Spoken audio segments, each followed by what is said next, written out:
Yeah, here, yes. Right. Thankfully, I have before. First games are hard, and every season.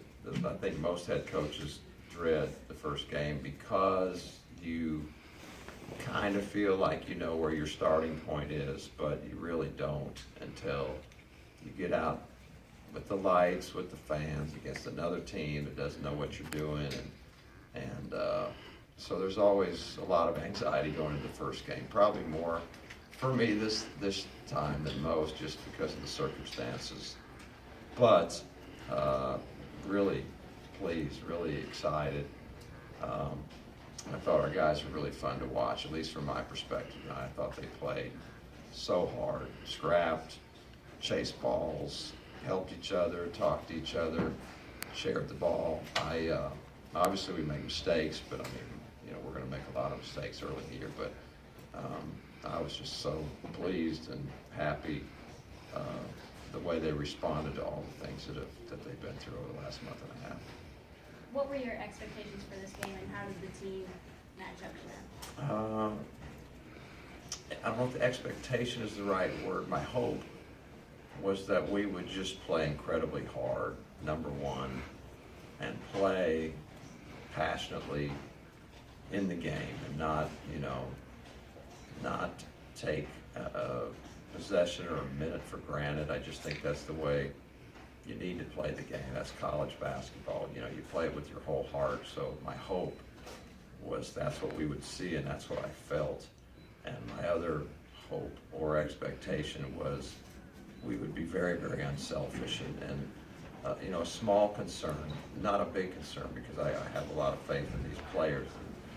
They're good people, but at the same time, we're playing under unusual circumstances because they've already been told that they're not going to a postseason tournament. So when you haven't been told that, the incentive to win, the incentive to be unselfish, the incentive to put the team first is a little bit easier than when you don't have that.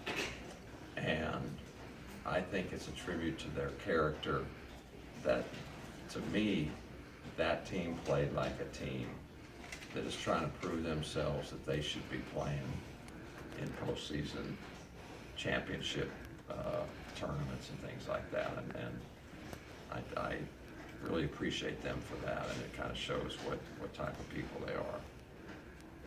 Was there a reason behind Cedric not getting more minutes tonight? The first reason was he had 101 fever today at shoot-around. He didn't come, and Warren kept him away, for being contagious, and also he's feeling bad. It did break, and he got to a place where we felt like we could put him in. At the same time, the game flow was so good. We had a great rotation going. So I think those two factors probably. But the biggest one, he was behind the 8 ball from the start when he came down with a fever today. Not knowing what you're going to get until the lights come on. As far as Shake Milton goes, what did you see from him when the lights went on? I would have bet. I think bet's the wrong word to use when you're a coach. So I wouldn't have bet, but I would have guessed. That the way he played was the way he was going to play, because he's such a good talent, but he's also so poised, and I think he's beyond his years in the way he plays the game. What I mean by that, a lot of young players play a little sped up or a lot sped up, or they play in a hurry, and as players mature and develop, watch NBA players, great players see the game in slow motion, and they play at a great pace when they have the ball in their hands.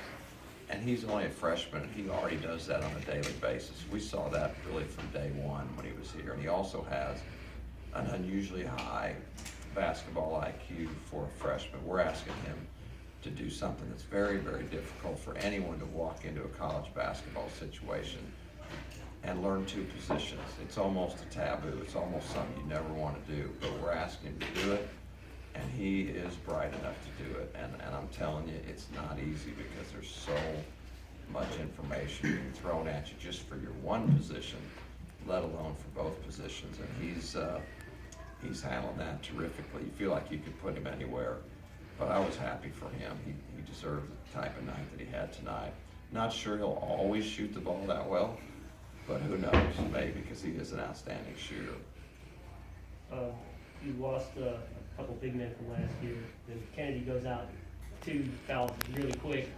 You feel good to be able to know what you've got inside now and you be able to put Tolbert in there? Yes, you know, we really have, for the most part, a 3-man rotation inside. We have Marcus and Jordan and Ben. And Sterling can swing over. He's kind of our emergency 4-man. Some nights we'll probably play big more often than maybe we did tonight. Some nights we'll play small. For a while it looked like a 6-4 and under league broke out. You know, we were just in damage control.